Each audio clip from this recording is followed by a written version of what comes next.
Boa tarde a todos. Aqui agora estamos mais uma vez reunidas diante do estudo do Evangelho de Nosso Senhor Jesus Cristo. Mas, em primeiro lugar, nós vamos fazer uma prece pedindo a Deus, a Jesus e a todos os dirigentes espirituais da Casa do Caminho que eles possam vir em nosso socorro, nos intuindo, para que nós possamos oferecer o mais leal possível essas mensagens do nosso Evangelho. Que seja então em nome de Deus, em nome de Jesus e em nome de toda essa espiritualidade amiga que damos início ao Evangelho. E nós hoje vamos estudar o capítulo 13, que a vossa mão esquerda não saiba o que dá a vossa mão direita. E nesse capítulo nós vamos pontuar os seguintes itens: fazer o bem sem ostentação, os infortúnios ocultos, o óbolo da viúva, convidar os pobres e os estropiados e ajudar sem esperar retribuição. Nós vamos ler uma pequena parte porque é muito extenso esse estudo, senão não vai dar tempo da gente comentar cada parágrafo, cada capítulo, cada item. Guardai-vos de fazer as boas obras diante dos homens, com o fim de serdes vistos por eles. De outra forma, não recebereis a recompensa de vosso Pai que está nos céus. Quando, pois, derdes esmola, não façais tocar a trombeta diante de vós, como fazem os hipócritas nas sinagogas e nas ruas para serem louvados pelos homens. Em verdade vos digo que eles já receberam a recompensa.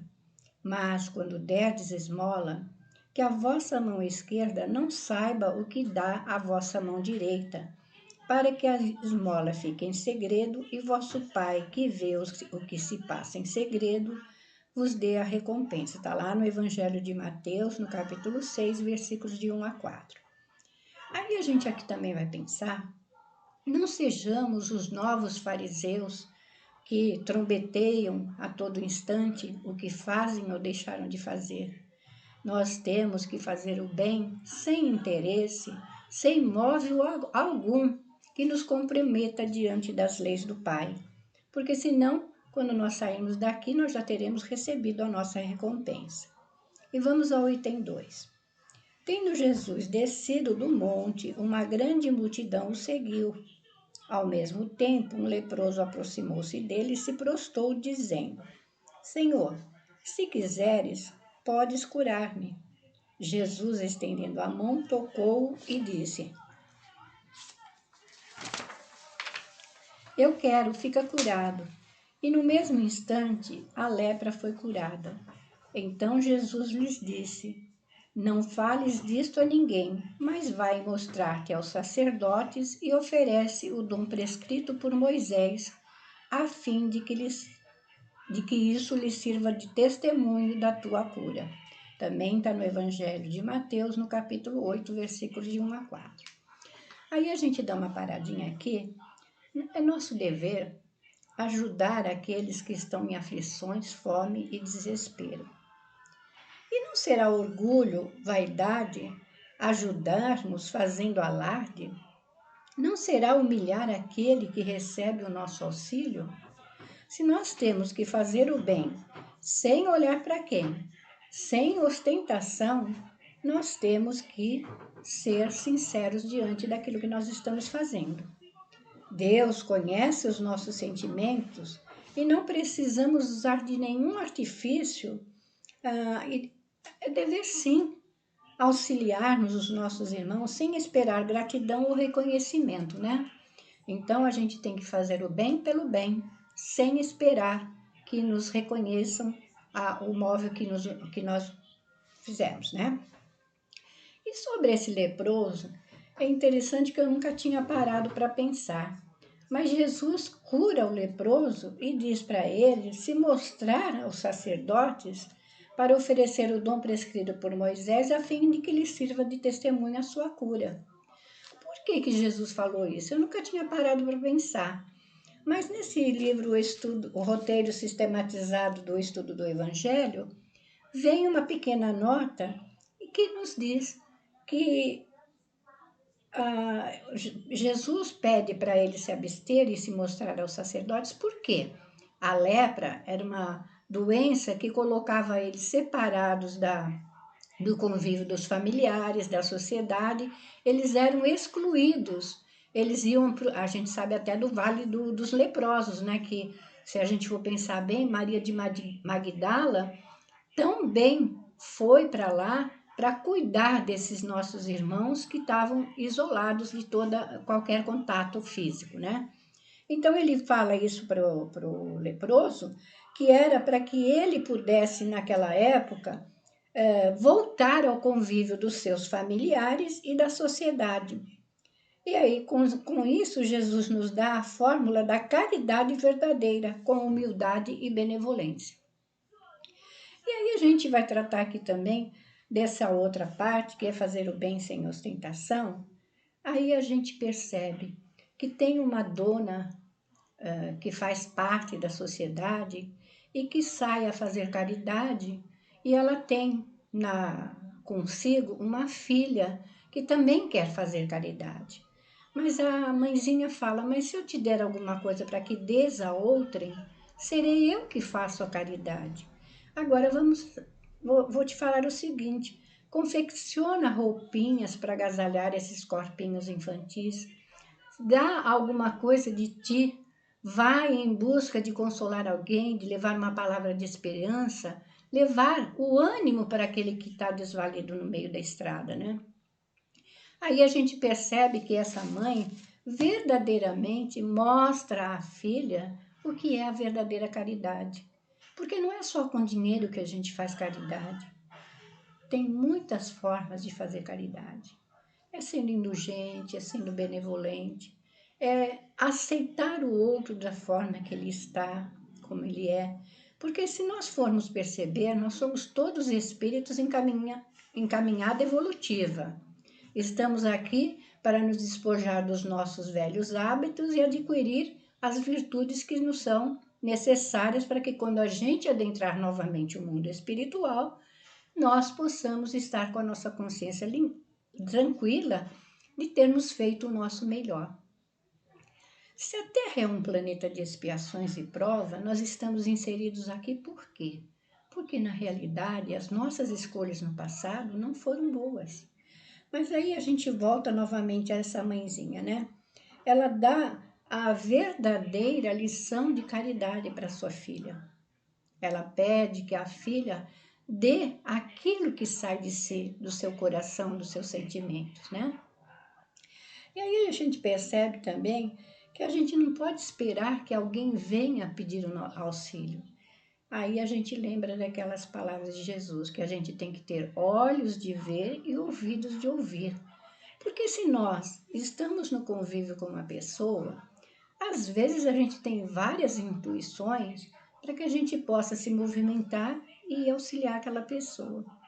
É interessante que eu estava lendo umas mensagens essa semana e eu vi uma lição em que o discípulo pede ao mestre que lhe dê um emprego, que lhe arrume um casamento para que ele possa ser feliz na vida.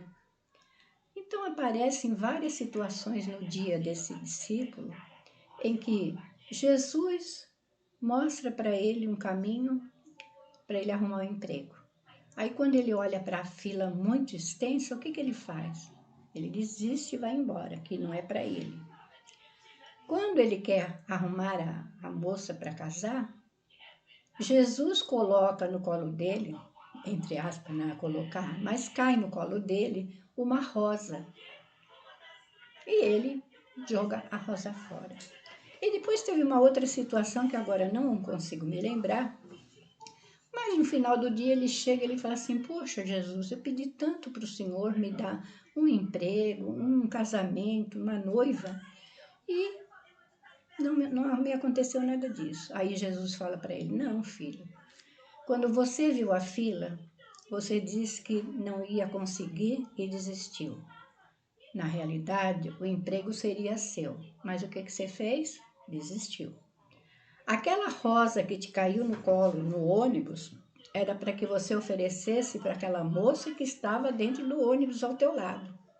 O que você fez? Jogou a rosa fora. Quantas vezes na vida, no nosso dia a dia, nós temos lições que nos aparecem, que são claras e a gente acha que aquilo não é para gente, aquilo não tem valor. Lê do engano da gente. Quantas vezes o Senhor nos convoca para determinadas situações e nós passamos distraídos diante da vida. E nós não estamos aqui, não, para ficar se distraindo por aí, né?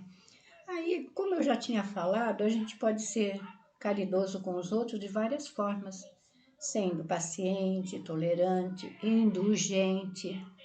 Porque se nós temos as nossas deficiências, nós temos que ser compreensivos com aquele que está do nosso lado, que não pensa como a gente, que não age como a gente, mas que também é nosso irmão e tem direito à felicidade assim como nós, né? Aí a gente lembra novamente, a gente vai voltar lá para a mãezinha, para a senhora, porque perguntam para ela por que ela estava vestida tão singelamente. Aí os amigos falam que é para que não pudesse humilhar aqueles a quem ela estava ajudando, porque ela tinha muitos tutelados que ela ia suprindo as necessidades de cada um durante a sua passeada no dia, né, onde ela ia, ao encontro do infortúnio, da desgraça, né? Aí a gente vê que ela sobe a uma mansarda onde tem uma mãe de família que não tem nada para comer. Ali ela vai levar tudo que aquela família precisa. E quando ela sai dali, ela vai até o hospital para dar notícias que a família estava bem, que estava tudo calmo, que ele não precisava se preocupar, mas é que ele tinha que ficar bom para retornar ao convívio do seu lar, né? E aí a gente pensa também que quando essa senhora era uma senhora da sociedade, ela tinha que viver como todo mundo, né? E uma dessas ocasiões, vai uma que era tutelada dela bater-lhe a porta para vender trabalhos que ela fazia para ter algum benefício. E quando ela chega, ela percebe que é a senhora, né? E a senhora olha para ela e diz: não digas nada, porque é assim que Jesus fala para a gente. A gente não precisa mostrar quem nós somos, o que fazemos, o quanto de bem nós fazemos, mas nós precisamos pensar como Jesus agiria na nossa, sendo nós, né? O que Jesus faria no meu lugar?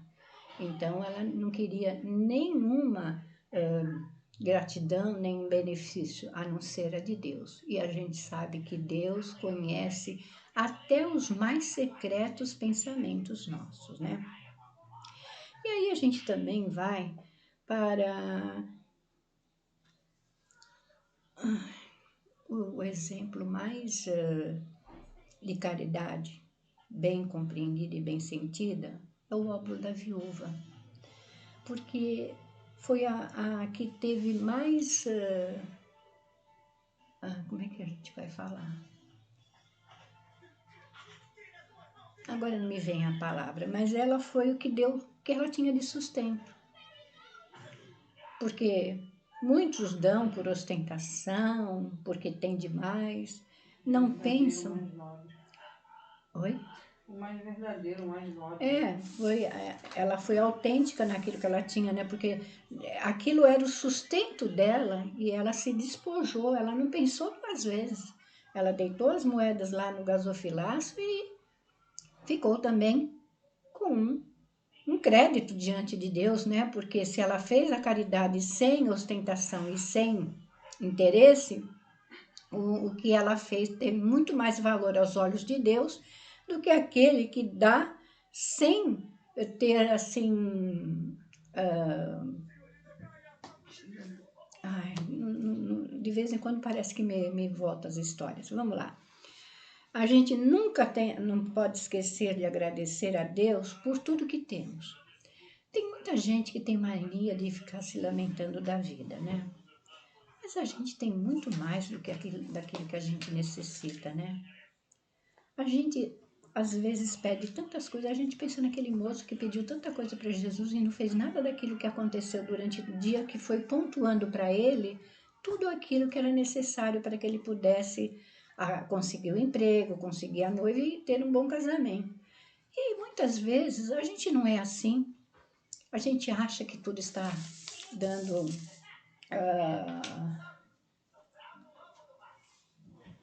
ele tira do necessário e... sim. Eu recebi uma colinha aqui.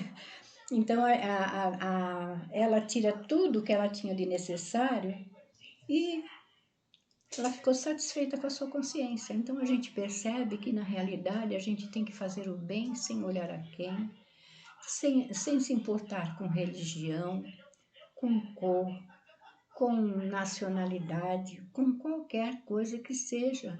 Se nós temos Deus como nosso Pai e Criador, nós somos todos uma grande família. Nós somos todos irmãos internados neste grande hospital, escola e oficina dos nossos espíritos. Então, que a gente possa, né, pensar em tudo isso. E agora nós vamos àquela questão quando Jesus diz para a gente convidar os pobres, os estropiados para a nossa mesa. Mas a gente tem que pensar no verdadeiro sentido dessa mensagem, dessas palavras. Na realidade, a gente tem que ter, sim, um olhar de bondade com aqueles que estão numa posição difícil, porque a gente não convive com eles, a gente não sabe das lutas, das dores, de tudo aquilo que ele passa. Então, quando a gente tiver que fazer alguma coisa, se alguém bater a nossa porta e nos pedir alguma coisa, a gente socorre primeiro e depois a gente vai orientar, vai dar conselhos e vai ver se às vezes aquilo que a gente vai passar para eles não vai ser a esperança, o consolo, uma alegria diante daquela dor e daquele sofrimento que eles estão passando. Aí eu pensei muito quando eu estava estudando no Natal dos nossos moradores em situação de rua.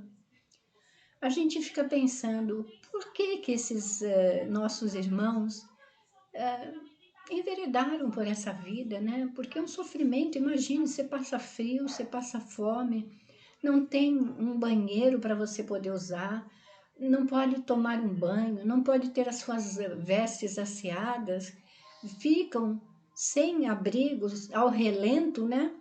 Aí a gente vai pensar no trabalho que nós temos na nossa Casa do Caminho, que leva um pouquinho de alegria para esses nossos irmãos. Preparam uma grande ceia com muita alegria, com muito amor, levando os condimentos, levando as guloseimas e levando até os refrescos, um refrigerante, para que eles possam ter um Natal digno. Porque quantos estão nessa situação? É dessa forma que nós temos que pensar no que Jesus quis dizer, que é convidar os estropiados, os coxos, os aleijados, né, para a nossa mesa. E se a gente for pensar bem, a gente não tem na nossa família também alguém que necessita? A gente não tem que ficar esperando que ele venha pedir a nosso auxílio, não. Se nós convivemos, a gente sabe muito bem as necessidades que eles passam e a gente pode, de alguma forma, minimizar o sofrimento e a angústia que eles têm, né? E aí, se a gente for pensar também, a caridade não é só com dinheiro que se faz, tem muitas formas de se fazer caridade.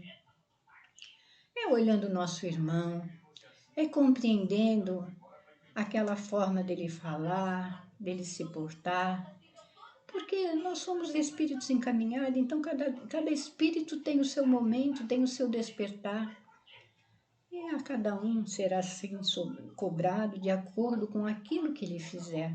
Nós não precisamos ser cobradores de ninguém. A gente tem é que sair mesmo da nossa comodidade, da nossa do nosso conforto mesmo, para ir em busca da esperança, de dar o alívio, de dar o consolo aos aflitos. E quanta gente sofre nesse mundo. Se a gente for observar, a gente às vezes passa por situações na rua que a gente vê pessoas que estão assim tão desorientadas, tão perdidas. Não posso fazer nada por ela naquele momento, mas eu posso elevar o meu pensamento a Deus e pedir que Ele tome conta dessa nossa irmã ou desse nosso irmão que está nessa situação, para que ele consiga ter a esperança, para que ele tenha a fé de que tudo vai melhorar, tudo vai passar. Porque somos viajantes neste planeta Terra, em construção da nossa melhoria, de fazer brilhar a luz em nós, de sermos fraternos, solidários com aqueles que estão ao nosso entorno. E é interessante que a gente tem que ter muito carinho e muita benevolência para com todos eles. Aí eu tenho um livrinho aqui que chama O Espírito da Verdade, e tem vários autores, e eu achei muito interessante uma liçãozinha que eu encontrei do Espírito Meimei, que nos fala o seguinte. Vamos ler bem pausadamente para que cada um reflita sobre cada parágrafo que está sendo lido. É Prece do Pão. Ela está exatamente no capítulo 13, no item 7 do Evangelho. Senhor, entre aqueles que te pedem proteção, estou eu também, servo humilde, a quem mandastes extinguir o flagelo da fome. Partilhando o movimento daqueles que te servem, fiz hoje igualmente o meu giro. Vi-me frequentemente detido em lares faustosos, cooperando nas alegrias da mesa farta. Mas vi pobres mulheres que me estendiam debalde as mãos. Vi crianças esquálidas que me olhavam ansiosas como se estivessem fitando um tesouro perdido. Encontrei homens tristes, transpirando suor, que me contemplavam agoniados, rogando em silêncio para que lhes socorresse os filhinhos largados ao extremo infortúnio. Escutei doentes que não precisavam tanto de remédio, mas de mim, para que pudessem atender ao estômago torturado. Vi a penúria cansada de pranto e reparei, em muitos corações desvalidos, mudo desespero por minha causa. Entretanto, Senhor, quase sempre estou encarcerado por aquelas mesmas criaturas que te dizem honrar. Falam em teu nome, confortadas e distraídas na moldura do supérfluo, esquecendo que caminhastes no mundo sem reter uma pedra em que repousar a cabeça. Elogiam-te a bondade e exaltam-te a glória, sem perceberem, junto delas, seus próprios irmãos fatigados e desnutridos.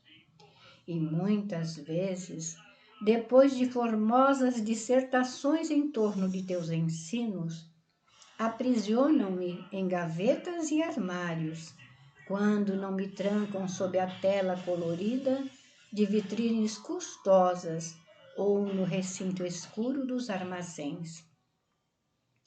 Ensina-lhe, Senhor, nas lições da caridade, a dividir-me por amor, para que eu não seja motivo à delinquência. É possível, multiplicam-me por misericórdia outra vez, a fim de que eu possa aliviar todos os famintos da terra. Porque um dia, Senhor, quando ensinavas o homem a orar, incluíste-me entre as necessidades mais justas da vida, suplicando também a Deus: o pão nosso de cada dia, dai-nos hoje. É de 6h30 esta mensagem. E é para que a gente reflita sobre o que nós estamos fazendo com tudo aquilo que nós estamos recebendo. Porque a misericórdia do Pai é infinita. Ele nos ama de tal forma que Ele nos permite, sim, termos condições de ajudar aqueles que estão ao nosso lado na nossa caminhada. São nossos irmãos. Por isso, nesse momento em que nós estamos atravessando desse isolamento tão necessário e tão importante, não vamos julgar, não vamos criticar, porque cada um dá aquilo que tem. E se eles têm só isso para dar, que o Senhor se apiede deles e tenha misericórdia e compaixão com cada um. Vamos sim, fazer a nossa parte com coragem, com determinação e muita boa vontade, não estando distraído no caminho, mas percebendo aqueles que estão ao nosso entorno, procurando aliviá-los de alguma forma. Se não for com benefícios materiais, com dinheiro ou qualquer coisa, que a gente possa ter a caridade de escutar, porque muitas vezes um irmão nosso se aproxima de nós, não é porque ele tenha necessidade de alguma coisa, mas às vezes ele só tem necessidade de ter um ombro amigo e um coração para escutar as suas dores e as suas aflições. Então vamos, meus irmãos, vamos fazer tudo aquilo que nos é necessário. Não vamos estar distraídos, mas tenhamos compaixão com aqueles que fazem a lágrima e a dor, porque o Evangelho aí está tudo pautado na beneficência, na indulgência, na caridade, na fraternidade e na solidariedade. Então vamos fazer sim, meus irmãos. Da caridade, os nossos movimentos, as nossas ações, mas acima de tudo os nossos sentimentos, pensando naqueles que sofrem e padecem e orando por toda a humanidade, por todos aqueles que de alguma forma passam necessidades e provações, porque Deus não é injusto, tudo está de acordo com a sua vontade e debaixo da sua vibração. E que nós possamos nesse momento agradecer ao Pai por esse momento de estudo, por tudo o que Ele nos dá, pela nossa saúde, pela nossa família, por esta casa abençoada do caminho, que nos dá toda a condição de aprendermos a conviver no melhor. Agradecer a nossa família e agradecer, enfim, a família humana, que é a nossa família verdadeira, porque temos um Pai misericordioso que nos criou por amor e quer a nossa felicidade. E que Deus esteja presente em cada lar, abençoando, amparando e sustentando a cada um. Mas, acima de tudo, dando um certo conforto àqueles que estão doentes, nos leitos de dor, e por todos aqueles que estão à frente dos trabalhos na saúde, médicos, enfermeiros. Não vamos declinar nomes, mas desde aquele mais alto escalão até aquele mais singelo e humilde trabalhador, mas que é de suma importância para um bom andamento dentro de um hospital. Que Deus nos abençoe e nos ampare sempre. E que seja assim com a permissão do nosso Pai Maior, de nossa Mãe a Maria de Nazaré, de Jesus, este grande amigo que é o que nos conforta. E acima de tudo não, em nome desses amigos e generosos amigos espirituais da Casa do Caminho, e acima de tudo e sempre em nome de Deus, nosso Pai, que ao encerrarmos esta prece, possamos encerrar esse estudo da tarde de hoje. Que assim seja, graças a Deus.